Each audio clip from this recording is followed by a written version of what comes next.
Alrighty.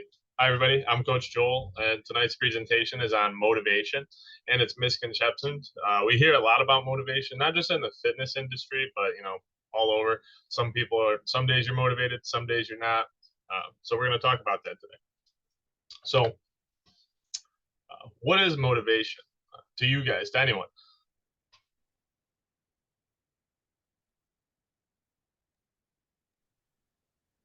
I would Anyone? say the perseverance to get up and get it done, even though you don't want to. Mhm. Okay. Anyone else? Something Having that the drives you. That's a good one. having the desire to do something when you don't want to do it.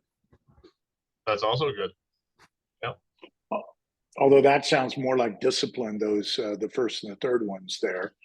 Motivation is when you've got the energy, because the root of motivation has to do with movement and being in movement, if I'm not mistaken. That's very good. Yeah, that's very good. The other two were more reminiscent of discipline. That's an excellent definition.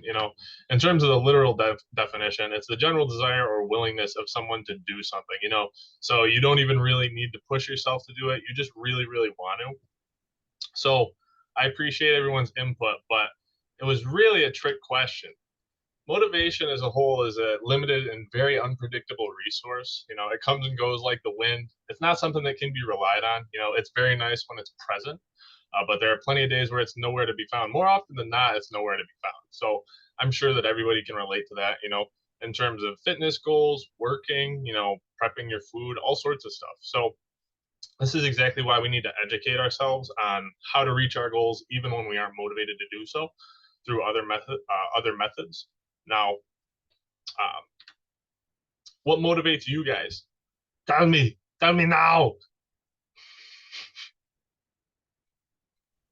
Anything, music, person, maybe family members, an idea, a goal. It could be anything, big or small. Some things that motivate me personally.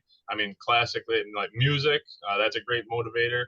I like listening to speeches of some of my favorite people. Arnold is one of those people. If anybody's into old school bodybuilding, Dorian Yates, Ronnie Coleman. I like Mike Tyson a lot. So, what are some examples for you guys? I watch a lot of old breakcore motivational movie videos on YouTube. Yeah. But that or remember trying to keep in mind that I want to be able to wear my jeans again for the first time in 10 years. That'd be nice. Yeah, that's a very good reason. Anyone else? I'd say I really like to listen to David Goggins, like hear his story. And if I listen to him while I'm working out, I don't ever want to stop working out. Like it's like really addicting. Yeah, he's incredible, man. He gives me goosebumps. He's another good guy. I forgot to mention. Yeah, anyone like Jonathan, that, I love just listen to him talk. Jonathan, Jonathan, you're turning into David Goggins. He running in the rain and everything. He don't care. Yeah, he'll run rain or shine. Got to get used to dancing in the rain. It's never a bad day to get in shape. I love his attitude. Anyone else? I like reading when I actually do cardio.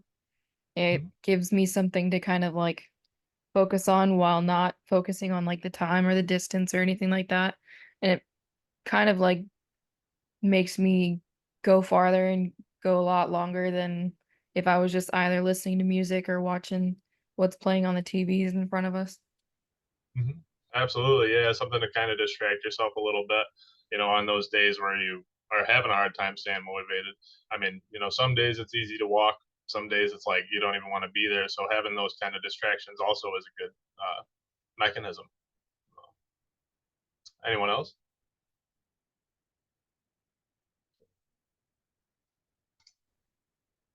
All right. So now, what do we do when these type of things don't motivate us? Because as I said, it's a very exhaustible resource, right? So there's going to be plenty of days where nothing motivates us, right? We put our music on, we put our favorite bands on, no goosebumps, no nothing. You don't care. You put your favorite David Goggins speech on, doesn't nothing works, right?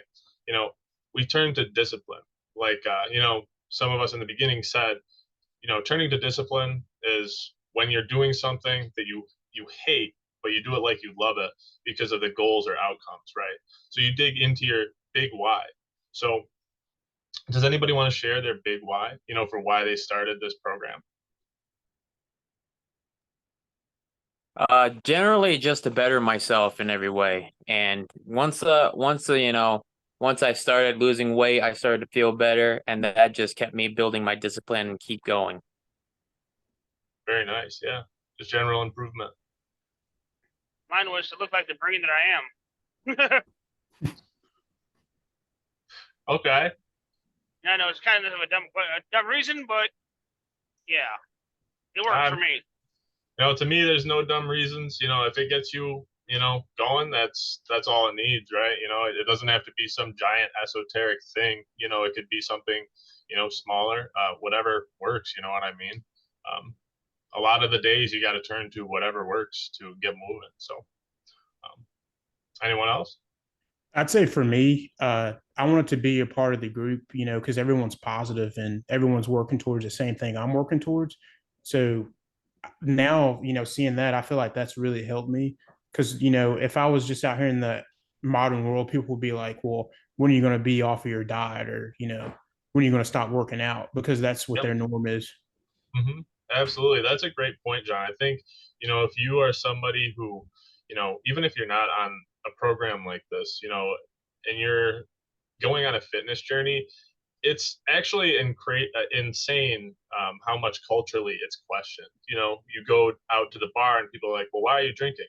And my question is kind of like, well, why are you drinking? You know what I mean? Why are you drinking consistently? And that's, fine if you like to have drinks on the weekends, but it's a little odd to me that it's always been questioned so much, right? When you're trying to better yourself, not just in fitness, but other areas. Maybe if you're even getting to bed at like 9 on the weekend. So that's a really good point. It can be tough to stay strong during those moments, social relations, stuff like that. So thank you for bringing that up. Anyone else? Yeah, I wanted to go back into competing again in triathlons, mostly going into the Ironman and giving that a shot. I also wanted to grow my finance business and get away from living with the parents and stuff. Absolutely. Yeah, I remember that. Derek's been working very hard, swimming, biking, running, weightlifting. He's really a very, very hard worker. I'm very proud of him. Thank you, Derek. Anyone else? Okay. I just get. Yep, go ahead. Go ahead, Liam. I just wanted to be at a point where I didn't have to worry about my health. Yeah, that's very important, right? Health is wealth, truly. Was somebody else chiming in as well? I was just saying I took a big trip to Europe last summer, took a lot of photos, and I didn't like the fat guy that I saw in the photos. And the fact that I'm probably one of the senior most people on the call here in terms of trips around the sun. And you know what? I kind of like this life. So I want to be healthy. Yeah, absolutely. It's health is really an invaluable thing, as well as, waking up, looking in the mirror and being happy with what you see. It's incredible. It can't really be bought. You've kind of got to earn it by living this lifestyle. That's, the beauty of it, in my opinion. Can't be bought, sold, anything like that. So that's also a great reason. Now, we kind of bounce back to the question a little bit. So what do we do, when even our big why is having trouble motivating us, right? Well, let me ask a question instead of answering. So who here can't make their bed after they wake up in the morning? Very good. I hope you can all make your bed in the morning, or else something else would be seriously wrong. So it's a funny question, but it actually stems from a speech by Admiral William H. McRaven. He's got a really good speech on YouTube about why making your bed is so important. And I recommend you guys check it out. It's about 20 minutes. It's just another one of those good speeches to listen to. This is where discipline on even simple tasks come in, right? So you see, as we wake up, one of the first things that you have to do is make your bed. Right? You don't want to have a messy bed for the rest of the day. So the reason this is so important is it brings us back to setting small goals, even in our fitness life, right? Like we start small. We don't want to bite off too much, too much to chew. One of the biggest reasons people quit fitness programs or that lifestyle is because they try to do too much, right? They try to do too much, and it's soul crushing because they're not meeting their goals. So similar to everyday life, right? We make our bed, and that in turn motivates us a little bit more to do the next task. Maybe you walk out of your room, right, after you make your bed, and you see some dishes that you left in the sink, and you bang those out too, right? You fold some laundry, you get ready for work after making breakfast. These are all small tasks, but sometimes they can be difficult to do. They're very important though, right? So this builds momentum in your day in terms of productivity. So it's much better than maybe waking up at noon. If anybody's ever woken up that late, maybe you're depressed. We all know that feels awful, right? Like I think everyone has been there, at hard points in their life. So having these productive tasks, line up and build momentum. So then you're at the end of the day and you're like, man, I've already had such a productive day. I'm going to go to the gym, and then you smash a workout, right? So possibly without even realizing it, you build that momentum to do these things. And the more you do them each day, the more likely you're to do more and keep doing it the next day. So, it's kind of like you're driving a car, right? In terms of getting your goals, it's really important to do these tasks and get results, like in terms of your workout, whether it's going, up the stairs without getting winded, or you're more flexible. Because if you put in work, even a little bit of work, and you quit before you get your reward, you're like, oh, well, that was a waste of time, right? Like a lot of people quit workout programs within like the first 2 to 8 weeks because they're not getting results. So imagine it's like a car, right? You got the goal and the results that you get, like the muscle growth or whatever. It's like gas, and it helps you get to the next goal. So the more goals you achieve, the more gas you have to get further in that car because you're motivated from those results. So it's really important to do these things, get the results, and not quit before you do. So make your bed in the morning. So habit building and behavior change is another thing we rely on when our big why and that kind of stuff doesn't work. So here we've got some stages of behavior change, in terms of psychology. We've got the pre-contemplation. So you're unaware of some problem in your life, right? You don't know it, but eventually you become aware of that problem, right? So you're aware of the problem and you desire change. Like John saw those pictures, he wasn't really aware of his health, his inadequate health, until he saw these pictures and he wasn't happy with them, right?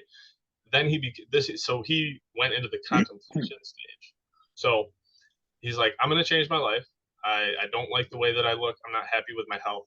So he went into the preparation phase, intends to take action. And then he started to take action by signing up for this program and practicing the desired behavior to gain better health, love the way that he looks, and change everything. And then, you're into the program and you're now in the maintenance phase, working to sustain that behavior change. So does anybody know how long it takes to build a habit? 21 28. days. 21 days?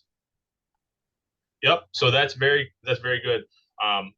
So 21 days is a great baseline, and it actually takes longer depending on how complex a task is.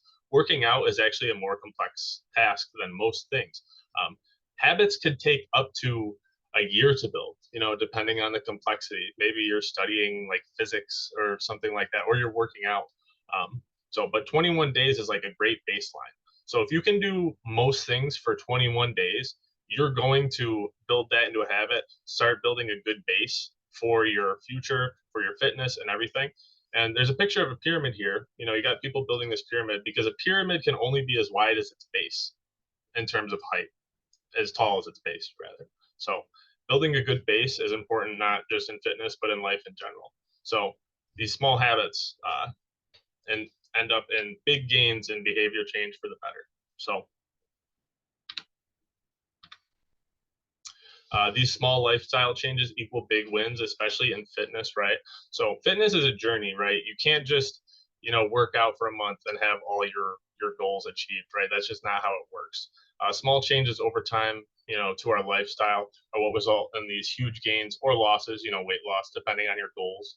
So, right here, like walking, at the end of your day, a lot of us have implemented walks into our days to get our steps up, you know, choosing sparkling water over soft drinks loaded with sugar. These are all great examples of, the habits that William H. McRaven is talking about. So what are some habits that you guys have changed? Maybe, switching soda to water, or, not drinking energy drinks, drinking black coffee instead. Would anybody like to share? Yeah, I stopped using energy drinks. I used to drink like 3 to 4 cans of Monster or those other ones like Nos, like constantly. I stopped doing that. It took me about 3 weeks to get over it. Oh yeah. Those are, you hear a lot of that, people rely on the energy drinks and the caffeine, and like, caffeine is one thing, but the energy drinks, they have so much other stuff in them that it's just not great for you. So that's a really good change, Derek. When I got out of the Marine Corps and started driving a truck, I was drinking 2 to 3 liters of Pepsi a day. And about a year ago, I said, nope, I'm done with that. And I didn't touch it until like 2 days ago. I had 1 cup, and I'm like, this tastes like shit. Threw it back and said, nope, give me water. That's yeah, that's excellent. Any of my clients know I preach sparkling water so much, and everyone, they always say the same thing, right? They're like, it tastes like, an orange truck like drove by a cup of water. Like, it has no taste. Like, but the thing is like, when you're used to like 60 grams of sugar from a soda, nothing else tastes good. But once you start drinking something like water, even just regular water more, or sparkling water, and you go back to Pepsi or something like that, it tastes awful. It just tastes way too sweet. There's And just way too much. I don't know if my coach told you guys, but I introduced him to a thing called Circle water bottles. They're awesome. That's all I use. I drink out of that constantly now. Interesting. I've never heard of that. What is that? It's you can buy them from Walmart. It's a refillable bottle, and the top of the bottle has these cartridges you can put in it for flavor. Oh, And okay. and you can adjust how much flavor is in the cartridge with a little dial on the side of the nozzle. It's got like a sports top, so you can like drink out of it while you're working out and stuff. It's really cool. That's they got awesome. a bunch of different flavors at Walmart. Hey, Joel, got a quick question for you. You said that you recommend sparkling water to your clients. So I just drink a lot of, regular spring water, that I get from Trader Joe's. Are you saying that, yeah, I drink regular water, but I should go to sparkling water, or is the sparkling water kind of the gateway drug to get you off of soda, so that you're just drinking water, and whether you drink sparkling water, regular water, it really doesn't matter? So that's a good question. It's more of a gateway drug, right? Like, if you're somebody who drinks like a ton of carbonated drinks, which like a lot of people do, like when I was a teenager, I used to drink soda all the time, of course. It's more of a gateway thing. Regular water is excellent too, even better. So Okay. that's just to help you. It's kind of like you're just one of those small changes, right? That gets you off of having, 60 grams of sugar with one drink. So stuff like that. Yeah, cool. Very good question. Thanks. Yeah, absolutely. Yeah, that's kind of, I stopped drinking soda, and that's exactly what I kind of like switched to, was drinking, like, even if I'm the like soda water, sparkling water, anything like that, when I like a squeeze of lemon just for some flavor, and that's what I use to kind of stop drinking soda. And I still drink that now, so like, yeah, that's definitely it. Oh, and Absolutely. Hey, I also stopped eating like processed food and like, yeah, processed food, any processed sugars. Yeah, that's yeah. huge, man. That's huge, because that's hard, because that's in everything. Another one y'all can do is you could do lemon, lime, and peppermint leaves in water and let it sit overnight. That tastes pretty good. You can even add cucumbers to it too, so you got a lot of different antioxidants in there too. That's what I do when I get tired of water. Peppermint That's gives good it. for electrolytes too. Yep, it's real good for you. Just make sure you rinse your water bottle out after you do that though. Mine got like a weird smell afterwards that I had to throw the bottle away because I didn't rinse it in between. Oh dang! I was drinking it straight from the gallon though. There you go. But But yeah, yeah, that's it's good funny. though. Like I didn't realize how addicting pop was. It is a legit addiction. It took me about a year to get clear of it. It sucked. Oh yeah, yeah, it's tough, like breaking off of that. It's important to kind of dull down your palate so you can appreciate, stuff like fruit. Like, if you want ice cream, I go for clementines. Like clementines are my favorite fruit. I love like Italian ice. I don't know if anyone here has had Italian ice, but it's really good. But clementine comes pretty close for me. So, and I'm not getting like 26 grams of sugar. So What is that, like gelato? pretty much, yeah. It's like Yeah. shaved ice, like lemon lime shaved ice. No, I like gelato. I like ice cream, but yeah, like every now and then I'll have like an ice cream treat. Just every now and then I try to space it out when I just had that sugar need. Past that, I just say nope, no pop at all. Yeah, and it's okay to have that stuff in moderation too. It's just having these choices makes it easier to have it in moderation, right? So, um, but the main takeaway is like building up these habits, right? So they become such a part of your routine, so ingrained in your daily life that it doesn't feel normal unless you take your, evening walk. And then it's not a chore anymore, right? Like it's a stress reliever, stuff like that. We preach meditation as well. So now, has everyone seen the Avengers here? I'm assuming most people have. By the way, Believe it or not, no. well, there's a scene in it where the Hulk is about to transform, and somebody's like, "Are you sure you can do that? You're not angry?" And he goes, "That's my secret, Cap. I'm always angry." By the way, before we go into this slide, this is absolutely a real picture of me and not my face photoshopped over 7 times, Mr. Olympia Arnold Schwarzenegger. You have no proof that it's not, by the way, so just leave it be. So anyway, despite common misconceptions, a lot of people think that highly performing athletes, coaches are always motivated, but that actually couldn't be further from the truth. Motivation, once again, is a very finite resource. So they use the methods that we've talked about today so far to achieve their goals. They rely on discipline relentlessly. Um, you know, um, any highly successful person, they become successful by falling in love with the daily process. And if you build these habits and stick to them, you will fall in love with the process because you're going to be getting results. And I can promise you that. That's a big part of this program. If you do what we tell you with our guidance, it's not a matter of if you get results, it's a matter of when. It takes belief and patience. Really good Mike Tyson quote right here. Discipline is doing something you hate like you love it. It's very important. So, yeah. Now, sometimes, everything does fail. Some days you don't feel like doing these things in terms of discipline, your routine. Maybe your routine's not the best. And when all else fails, show up. Like that's the biggest thing, right? It's 50% of the battle. That age-old quote that showing up is 50% of the battle. It's totally true. I can't tell you how many days, I started weightlifting when I was 13 for the football team, and I fell in love with it. But as much as I'm in love with it. There's always days, out of the year where I don't want to go. I just don't want to. Even if I'm doing well, I'm just not feeling deadlifting that day or something like that. I do everything right? I do everything that we talked about here.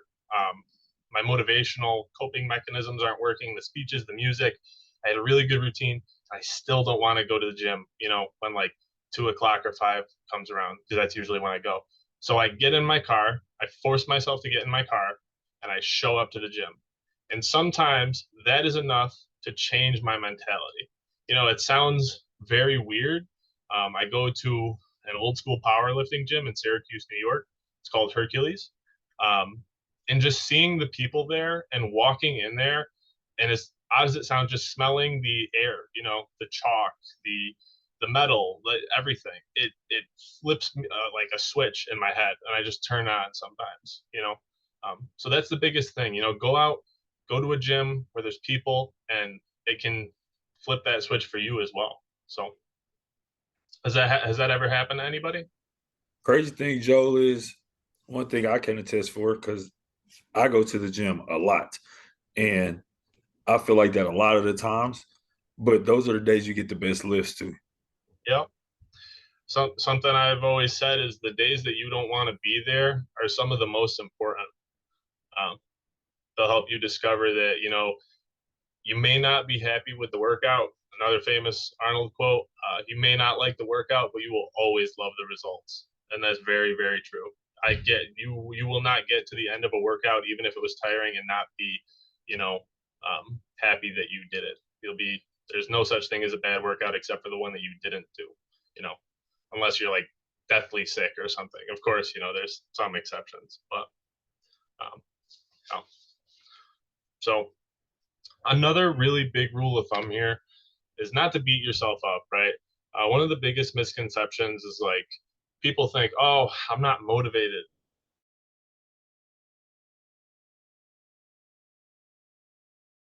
So motivated. And somebody said, once to me, an old coach, he said, everybody around you wants to quit. They just aren't showing it. Most people want to quit in the moment, but they keep going. We need to be honest with ourselves in order to grow, but don't overly shame yourself if you're not feeling motivated. Take solace in the fact that other people are not motivated. Most people are not. Some days you're going to be, and on those days you feel like Superman or Superwoman, but just shaming yourself is going to lead to unnecessary stress, and stress kills gains. It really does, so stay calm and collected. Follow the processes we've talked about today. If you're having a really hard time, reach out to your coaches. Remember, more often than not, to chase your goals without motivation is okay, and it's going to be necessary for a lot of the process. Um, you know, dig into the community, dig into your gym community. If you go to a gym, understanding these things alone makes a very, very big difference in terms of daily attitude. So, has anybody ever, uh,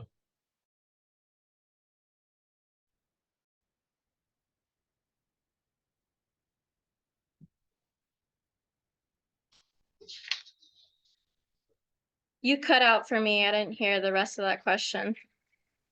has anybody ever, beat themselves up because of these reasons? I think I have when I was younger, when I was um, on the football team in high school, a younger athlete. I beat myself up every day I look in the mirror. That should be enough for me. Yeah, I used to be like that, especially I would say like my first 2 years of undergrad, especially with school being stressed out all the time. Well, Jonathan, look how hard you work, man. You down what, 75 pounds? 75. Yeah, About That's 80 now. incredible. That's incredible. Jacob's down 112. Y'all put the work in. We've had this talk, right? You said this a lot of the stuff that's been discussed tonight. I didn't feel like running this morning, but then I thought about David Goggins and I had to do it. Mhm. Right. I told Matt that before too. I can't listen to David Goggins before I run because I'm gonna do something stupid. Can't listen to it before bed either. Bro, I'm listening to David Goggins when I'm supposed to run 3 miles and I end up running 10. And then I'm mad at myself the next morning. Like, I can't even be mad at nobody but myself. But I did it. You know what I mean? Yep. Yeah. Sometimes those things are dangerous to listen to late at night, but you might rocket through the ceiling, some of those people. I know that's happened to me because I subscribe to, some motivational YouTube channels, and like they'll put out a new video. I've watched them like 7 p.m. and I'm like, man, I don't want to go to bed. Like I want to go do something. I want to go pump some iron or something. So, yep. So let's talk about the book of the month. So this is Admiral McRaven. On top of his speech, he also has a really good book. It's called Make Your Bed, and he dives into what we talked about in terms of completing these tasks more. He's a well decorated member of the Navy, so he has a lot of good stories to talk about. One of the things that I thought was very interesting is he emphasized that no matter how you know kind of sloppy like fellow naval soldiers were, they always had a made bed. You know what I mean? That was a baseline for them, especially in the military. You got to make your bed, and it has to be sightly. So, he talks about perseverance and going through the challenges of life that we all face. So I highly recommend checking it out. As it further elaborates on how to get through each day and crush each day and week. And he relays his military experiences to you. He also emphasizes the importance of teammates. That's a big thing, not only in the military but in life too. We're your teammates. As your coaches, other clients can be your teammates as well. So we're all here for you guys. Now, imaginary drum roll, please. Very excited to reveal this next slide. So, client of the month, he's here too, Jeremy Knight. Jeremy is the man. He does absolutely everything that I ask and more. He's extremely perseverant. Especially within this last month, he's had some ankle problems. Like he crushes his step goals all the time. Some ankle problems came up, and he, couldn't walk as much. So he started swimming twice as much. He was originally swimming a little bit because he wants to get into scuba, but he took the initiative. I didn't even have to ask, and he doubled up his swimming in place of his steps, and he is just shedding weight. And he's down 22 pounds already. He's the man. He's my star student and a perfect soldier. So shout out to Jeremy. I mean, Hey, Jeremy, I got a question. Since you've been swimming a lot, how does your body physically feel now? So it's weird. So I'm feeling pretty good physically. The last 2 weeks, I've actually been doing the scuba for my training, and I'm using muscles I didn't know I had. So, but it's been good. Nice. Yeah, swimming gets you like that. Swimming gets like every single muscle and more. It's pretty crazy. Really, really good activity. Joe, you was a swimmer, weren't you? I was a lifeguard. I wasn't like a competitive swimmer. I kind of sink like a rock when I'm in waters. Not the greatest quality for a lifeguard, but I could swim like, I don't know, a decent amount of yardage, which is really all you need to be a lifeguard. At the farmer's pond where I was a lifeguard. So I taught swimmers as well, 5 to 18. It was a pretty fun job. Learned a lot. Yeah. So yeah, I mean, Jeremy's been awesome. I mean, hell, he was getting his steps on in this call, so he's just always dedicated. Sends me everything I need to, food picks, weigh-ins, anything, and he just takes everything upon himself. And if you have that attitude, it is inevitable that you're going to be successful. And Jeremy is a testament to that. So yeah, shout out to Jeremy.